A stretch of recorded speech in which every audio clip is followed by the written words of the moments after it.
네, 바로 인터뷰하겠습니다. 문재인 대통령 임기 전반부의 국정 전반을 살피는 국정기획상황실장을 지내신 윤건영 전 실장 지금 시사본부에 모셨습니다. 어서 오세요. 네, 반갑습니다. 예, 별칭이 상당히 많으시더군요. 네, 그렇습니다. 대통령의 복심, 문재인의 남자, 또 김정은 위원장과 가장 많이 얘기해본 대한민국 사람. 하나씩 좀 여쭤볼 게 좀 많습니다. 먼저 지금 청와대 떠나신 지는 얼마나 되셨어요? 오늘로 딱 한 달 되는 것 같습니다. 국정기획상황실장이 주로 어떤 일을 하는 거예요? 일종의 정책위기관리센터라고 보시면 되고요. 예. 그래서 대통령의 주요 아젠다라든지 부처의 주요 과제들에 대해서 스크리닝하고 점검하는 일을 하고 있습니다. 좀 광범위할 수도 있겠다 싶어요. 네, 맞습니다. 근데 이제 저희 국정기획상황실이 필드에서 직접 드는 선수는 아닙니다. 예. 스크린하고 만약에 문제 제기할 것이 있으면 그 문제 제기를 통해서 해당 부처가 그 일을 점검하게 해서 제대로 돌아가게끔 하는 그런 일종의 워치독 같은 기능을 하고 있습니다. 그러면 그 청와대 안에서의 기자 같은 역할도 해야 되고 판단도 좀 해야 되고 이런 게 좀 많이 있겠네요. 맞습니다. 근데 윤 실장께서 청와대 나오시고 나니까 그 국정기획상황실의 기능이 분리가 됐다고. 이건 특별한 이유가 있는 겁니까? 애초에 상황실과 기획 기능이 분리돼 있었는데 지난 1년 전쯤에 합쳤던 거였습니다. 기획과 상황 기능을 같이 보는 게 어떠냐. 그래서 기획 기능은 장기 시각을 가지고 보는 거라면 상황은 단기이거든요.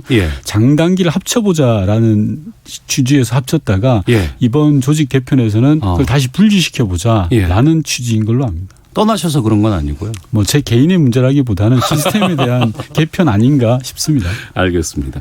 지금 신종 코로나 바이러스 문제가 상당히 지금 심각한 상황이기도 합니다. 그리고 이제 이것이 언제까지 갈까에 대한 고민들도 있는데 그러면 윤 실장께서 만약에 그 자리에 아직도 계셨다고 한다 그러면 여기에 대해서는 어떻게 조치를 하실지도 궁금하고 현 지금 정부의 대응에 대해서는 어떻게 평가를 하실까 궁금합니다. 우선 지금 문재인 정부가 최선을 다하고 있다고 생각합니다. 큰 틀에서는 잘하고 있다고 보고요. 여론조사를 보더라도 60% 이상의 국민들이 정부의 대응이 잘하고 있다라는 평가를 해 주시고 계십니다. 아마 전임 정부의 메르스 사태와 비교해서 그런 거 아닌가 싶습니다.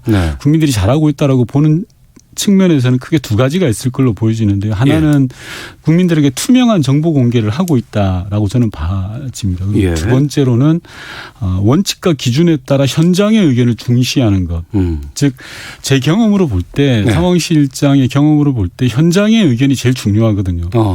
사공이 많으면 배가 산으로 갈 수밖에 없습니다. 그런 측면에서 볼 때 정부가 되게 잘하고 있다라는 생각이 듭니다만 다만 국민들이 볼 때 불안감 좀 여전히 남아있는 부분이 있습니다. 디테일에 있어서는. 예를 들면 대표적인 게 마스크 공급과 같은 걸로 보이시는데요. 생산량과 재고량은 충분하다고 하는데 일종 유통 과정에서의 매점 매색이라든지 이런 걸로 인해서 시장에서는 국민들이 구할 수가 없는 어려움이 있는 그런 게 있지 않습니까? 물론 정부가 대대적인 단속을 한다고는 합니다만 국민들이 체감하는 건 좀 다르지 않습니까? 이런 부분 좀 세심한 부분에 대해서 정부가 좀 더 과감한 한 발 앞선 대책들을 내놓아야 되지 않을까 생각합니다. 그게 이제 기획 기능의 하나의 또 단계일 수도 있겠군요. 네, 상황 기능이 하나에 담겨 있는 겁니다. 점검 기능이. 지금 후임으로는 이진석 국정상황실장이 지금 활동을 하고 있는데 이분이 의사 출신이시라면서요. 맞습니다. 특별히 이분이 또 이렇게 이 자리에 가셨던 이유가 있을까 궁금하기도 하고요. 정책 조정비서관을 오래 하셨고요. 사회정책 비서관도 하셨기 때문에 정책에 대한 폭넓은 이해가 있습니다. 그래서 좀 잘하실 걸로 보여집니다. 그러니까 떠나고 나서 보니까 또 그 안에 있을 때와는 이런 위기가 발생을 했을 때 보는 시각이 좀 달라지지 않았을까 싶기도 하거든요. 아무래도 이게 취하는 정보의 제한성이 있기 때문에 바깥에 있는 제가 얻는 정보의 양과 청와대 내에 계신 분들이 정보의 양은 다를 수밖에 없거든요. 그래서 그걸 동일한 기준으로 비교하는 것은 조금 어렵지 않나라는 생각이 듭니다. 정보가 정말 엄청나게 모일 것 같아요. 네, 많이 모입니다. 알고 싶은 것도 좀 많은데 좀 하나씩 좀 보도록 하겠습니다. 그 앞서서 제가 이렇게 말씀드렸어요. 김정은 위원장과 가장 많이 이야기를 해본 대한민국 사람. 남북 관계에도 상당히 많은 관여를 하신 것으로 알고 있습니다. 네.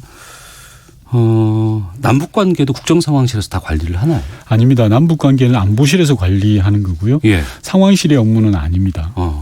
그런데도 왜 김정은 위원장과 많은 얘기를 그렇게 하셨어요? 제가 특사로 2번 다녀오고 네. 그러면서 이제 남북 관계에 관여하게 된 건데요. 처음에는 대통령의 뜻을 잘 전달할 수 있는 사람으로서 누가 적합하냐 이런 네. 부분들이 좀 고려가 된 것 같고요. 2018년으로 되돌아가면 당시에 평창 동계올림픽이 있었고 네. 제일 첫 번째 단계로 김여정 1부부장의 방한이 있었습니다. 예. 이런 것들을 종합적으로 상황 관리를 할 필요가 있다 보니까 제가 좀 고려된 거 아닌가 싶고 예. 그런 관계가 한 번, 2번 켜켜이 쌓이다 보니까 신뢰와 관계들이 형성되는 것 아니었나 싶습니다. 네. 돌아보면 2018년 초부터 상반기까지는 상당히 분위기가 좋았고요. 또 그 이후에 곧 통일될 것처럼 상당히 분위기가 있었습니다. 하지만 지난해는 상당히 또 안 좋았던 한 해였기도 했고요. 남북관계 풀어오시면서 좀 가장 기억에 남는 순간을 꼽자면 어떤 걸 말씀하시겠습니까? 감동적인 순간은 2가지 장면이 있었는데 하나는 2019년 6월 30일 판문점에 있었던 남북미 네. 정상이 모였던 게 가장 좀 감동적인 장면이었습니다. 그 당시에 깜짝 번개라고 했었던. 맞습니다. 예. 분단의 상징인 판문점에서 남북미 정상이 모일 거라고는 그 누구도 생각을 못했지 않겠습니까? 그랬습니다. 그 현장에서 그 준비하는 과정에 제가 또 참여했다라는 게 하나의 굉장히 감동이었고요.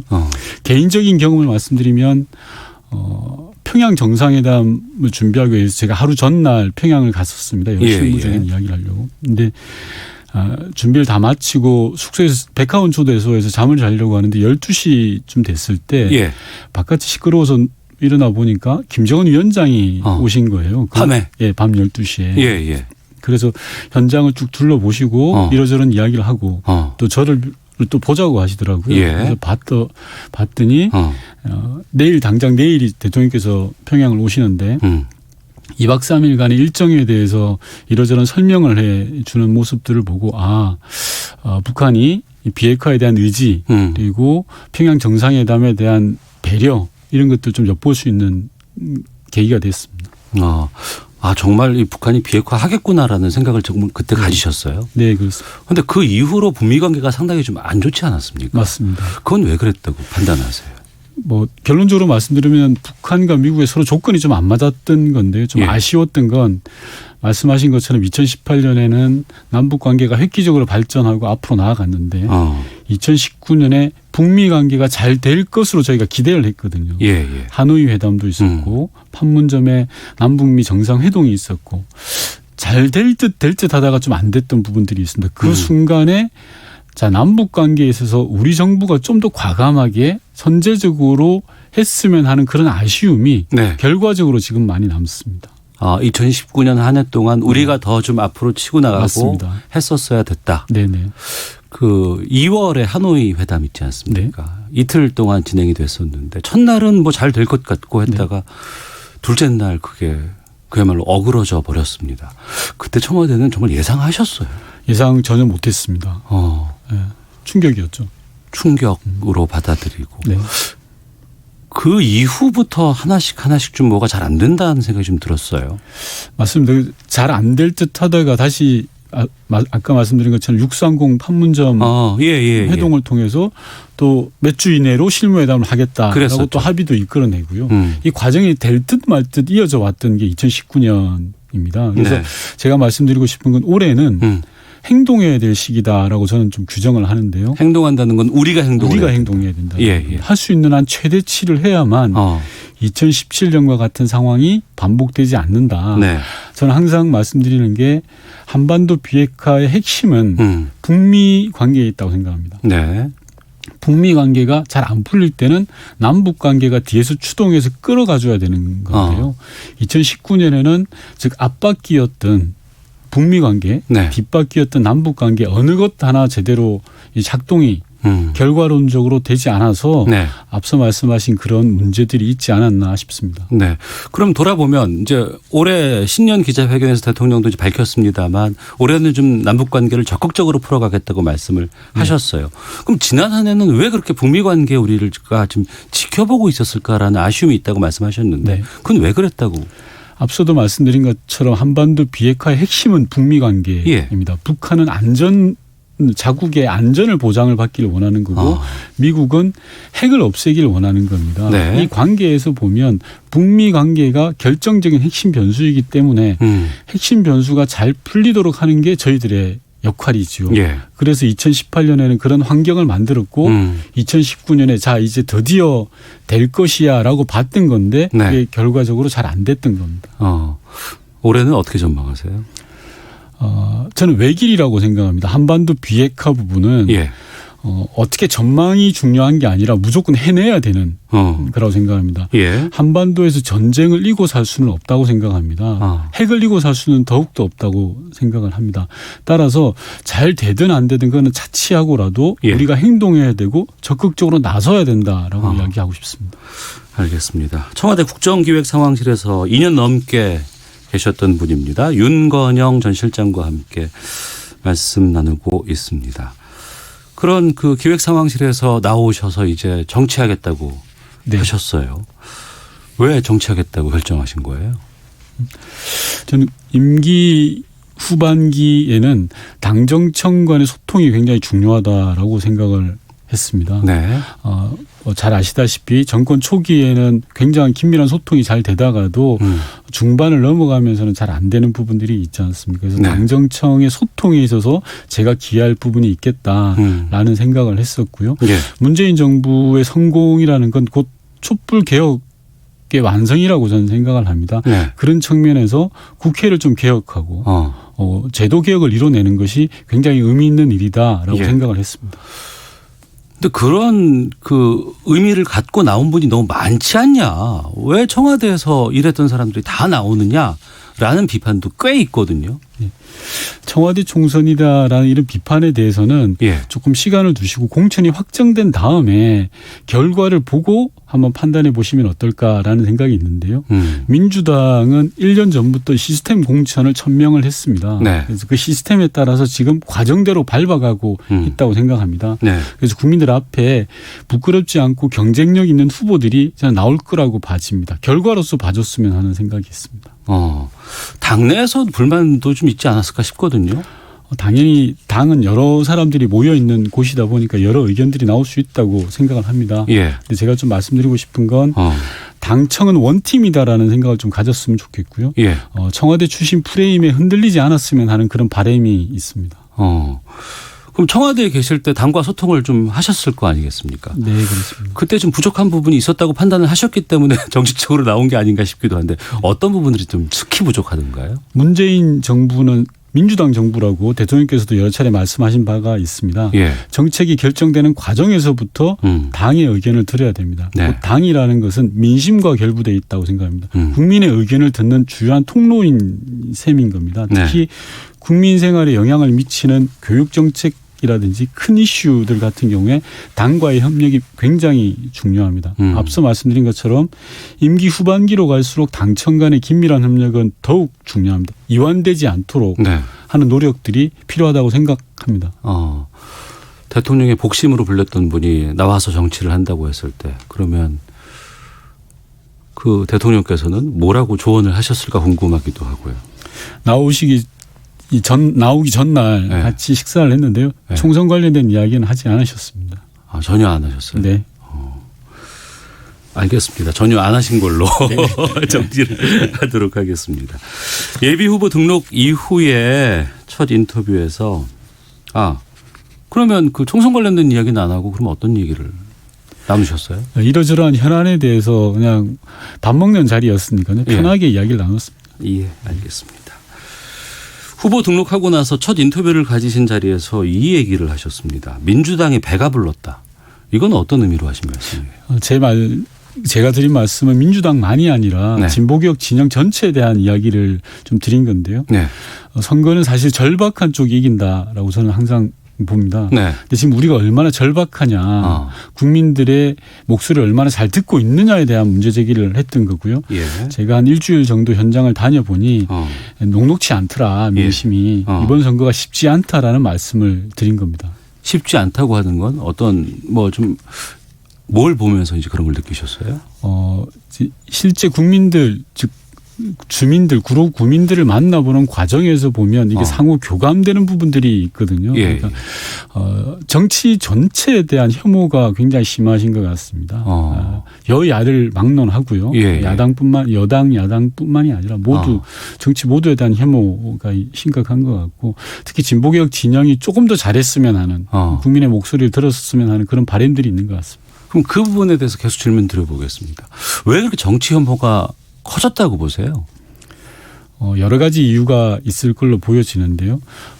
촛불을 통해서 우리가 촛불 정부라고 하는 문재인 정부를 만들었습니다. 네. 문재인 정부가 여러 가지 많은 일들을 저는 진행해 왔다라고 생각합니다. 불평등이나 불공정이나 양극화 해소 등 많은 노력을 했는데 네. 그중 일정 부분 성과도 꽤 있다라고 생각을 합니다만 체감에서 얼마나 국민들이 많은 체감을 하느냐라는 한계가 있었다라는 생각이 들고요. 예. 저는 지난 2년 반을 전환의 시기라고 저는 규정을 하는데, 전환의 시기. 예. 비정상적이었던 지난 9년간의 보수 정권의 여러 가지 일들을 정상적으로 돌려놓는 시기였다라고 규정을 하는데요. 예. 그런 데서 오는 뭐 피로감 또는 체감도가 떨어지는 문제들에서 기인하는 바가 있지 않나라는 생각을 합니다. 그럼 말씀하신 그 2년 반 동안의 전환의 시기에서 전환은 됐다고 보세요? 과정이고요. 저는 문재인 정부가 하는 방향은 뭐 200% 맞다라고 생각을 합니다. 네. 임기 후반 그리고 정권이 끝나는 순간에 가서는 국민들이 평가를 다시금 할 것으로 봐지고요. 문재인 대통령이 구시대의 막내가 아니라 새 시대의 첫째가 될 것이다라는 그런 생각은 하고 있습니다. 하지만 또 지난 한 해 동안 특히 이제 지난해 말 뭐 현 정부에 대한 여러 가지 부담되는 일들이 꽤 있었습니다. 네. 그 유재수 전 부산시 경제부시장 감찰 중단 의혹 등이라든가 여러 가지 뭐 울산 뭐 이런 것도 있었고요.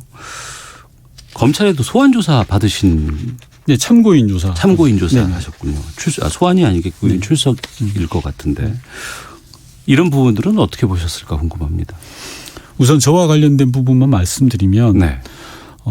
뭐 유재수 부시장 등과 몇몇이 텔레그램방, 즉 단체 카톡방이 있었다라는 얘기는 전혀 사실이 아니었습니다. 그리고 감찰 무마를 주장했던 것 또한 사실이 아니었습니다. 이런 부분들에 대해서는 검찰에 가서 충분히 설명을 했고요. 근데 이제 저는 좀 그렇게 말씀드리고 싶은데 더 이상 언론 풀이를 좀 안 했으면 하는 생각이 듭니다. 검찰이. 예. 정치인들이 정치를 아무리 못한다고 한들 검찰이 정치를 해서는 안 되는 거라고 생각하고요.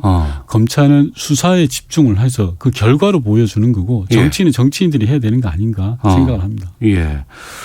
어제 법무부가 그 청와대 경찰 관계자들 공소장 공개하지 않기로 했습니다. 요약본 제출을 하겠다고 했는데 이런 결정에 대해서는 어떤 입장이세요?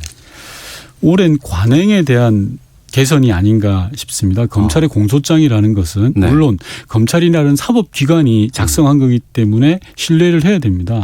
다만 그건 검찰의 주장이거든요. 근데 피해자의 주장은 그게 반영돼 있지 않습니다. 무죄 추정의 원칙에 의해서 죄에 대해서는 법원이 판단하는 부분이 있습니다. 그런데 이제까지의 사례를 보면 검찰의 공소장이 일종의 팩트인 것처럼 이렇게 언론에 보도되기 도 했습니다. 그런 부분들이 피해자의 무죄 추정의 원칙이라든지 이런 인권에 대한 부분들을 침해한다라고 봤던 걸로 보였습니다. 그래서 그런 부분들은 좀 조금씩 개선해야 될 과제가 아닌가 저는 그렇게 생각합니다. 예, 뭐 검찰 문제도 지적해 주셨고 또 언론에 대한 문제들도 말씀해 주셨는데 그 고민정 대변인도 지금 정치하겠다고 밖으로 나와 있는 상황이고 어제 중앙일보 출신의 인사를 그 후임으로 내정했다는 보도가 있었습니다. 현직 언론들 뭐 청와대 직행하는 것도 좀 논란이 되기도 하는데 여기에 대해서는요? 아직 발표되지 않은 걸로 알고 있는데요. 발표되지 않은 대통령의 인사권에 대해서 제가 뭐라고 하는 거는 좀 적절치 않은 것 같습니다. 다만 저는 각 영역별 칸막이가 좀 없어져야 된다라고는 생각을 하는 편입니다. 자신의 영역에서 훌륭한 업적을 쌓으신 분이 있으면 예를 들어 청와대에 들어오셨다가 그분이 다시 돌아가시는 건 얼마든지 가능해야 되는데 저희 문화와 풍토에 의하면 청와대에 들어오면 좋은 글씨가 찍히는 거죠. 네, 예를 들어서 그렇게 되면 좋은 분들이 저는 못 온다고 생각을 합니다. 예. 그래서 중요한 것은 청와대에 들어오신 분들이 권력을 사사롭게 이용을 해서 사익을 추구하는 게 문제인 거지 좋은 분이 청와대에 들어오는 것 자체는 저는 문제가 된다고 생각지는 않습니다. 업력의 칸막이를 없앨수록 좋다고 생각합니다. 예. 이제 총선이 2달여 남았습니다. 뭐 앞으로 일정도 꽤 많이 있을 것 같아요. 뭐 경선도 뭐 진행돼야 될 것 같고 뭐 후보가 되고 나면 또 선거운동도 많이 해야 되는 상황인데 윤건영 예비 후보가 국회에서 만약에 이루고 싶은 것이 있다 그러면 어떤 걸 말씀하시겠습니까? 저 개인적으로는 경청의 정치를 해보고 싶은 생각이 있습니다. 예. 제가 문재인 대통령을 모시면서 배운 것도 경청의 리더십인데요. 예. 정치는 우선 잘 듣는 것이라고 배웠습니다. 국민들 말씀을 잘 들으면 그 속에 길이 있다고 배웠기 때문에 국회가 국민들의 말씀을 잘 듣는 그런 경청의 정치가 될 수 있도록 노력하겠습니다. 알겠습니다. 자, 오늘 시사본부 윤건영 전 청와대 국정기획상황실장과 함께 여러 말씀 좀 나눠봤습니다. 오늘 말씀 여기까지 듣겠습니다. 고맙습니다. 고맙습니다. 예.